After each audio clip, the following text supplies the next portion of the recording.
السلام علیکم سامعین، welcome to my channel voice of Mona. ہماری آج کی سٹوری کا نام ہے سائیں۔ وہ سندھ کے علاقے بھان سعید آباد کا رہائشی تھا۔ کالا رنگ، واجبی سی شکل و صورت کا انسان تھا۔ اس کی بیوی بہت خوبصورت تھی۔ اس کی شادی وٹے سٹے پہ ہوئی تھی۔ تنور پر روٹیاں لگایا کرتا تھا اور ساتھ ہی کالا علم کرتا تھا۔ وہ ماہر سمجھا جاتا تھا اپنے علاقے میں اس علم کا۔ اس نے شوق سے سیکھا تھا۔ وہ لوگوں کو تنگ کرتا تھا اس علم کے زور پر۔ وہ خوب مزے لیتا، کسی پہ جن چھوڑ دیتا، کسی کو مفلوج کر دیتا۔ کافی دنیا کو اس نے عذاب میں ڈال رکھا تھا۔ دوسرا، وہ لوگوں کو نمبر اور خزانے کے چکر میں ڈالے رکھتا۔ وہ زمین سے سونا نکال لیتا تھا۔ ایسے ہی کئی لوگ اس کے پیچھے پھرتے تھے۔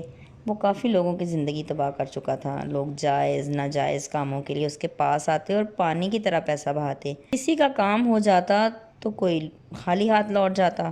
صبح سے رات تک لوگوں کا تانتا بندھا رہتا۔ وہ لوگوں کو شاگرد بھی بنا چکا تھا جو اس سے علم سیکھنے آتے تھے۔ کھانے پینے کی کوئی کمی نہیں تھی۔ وہ فل عیش میں تھا۔ اس کے 3 بیٹے اور 3 بیٹیاں تھیں۔ گھر اپنا تھا۔ لوگ آتے تو بہت کچھ لاتے اور وہ بھی کوئی کام نہیں کرتا تھا۔ اسے ضرورت ہی نہیں رہ گئی تھی اب کام کرنے کی۔ لوگ اس کا گھر چلا رہے تھے۔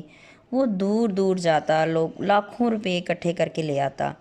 اسے سب سائیں بلاتے تھے۔ لوگ اپنے کاموں کے لیے سب کچھ بیچنے کو تیار ہو جاتے۔ وہ مانگتا اور لوگ اسے لا کر دے دیتے۔ ان لوگوں میں لاہور کا ایک رہائشی بھی تھا جس کے گھر میں خزانہ تھا۔ سائیں اس کے گھر کسی کے ساتھ ان کے بلانے پر چلا گیا۔ اس نے وہ خزانہ زمین سے نکال کر ان کو دکھا دیا اور پھر اسے زمین میں واپس بھیج دیا۔ اس کا ٹائم ابھی پورا نہیں ہوا، جب ہوگا تو نکال دوں گا۔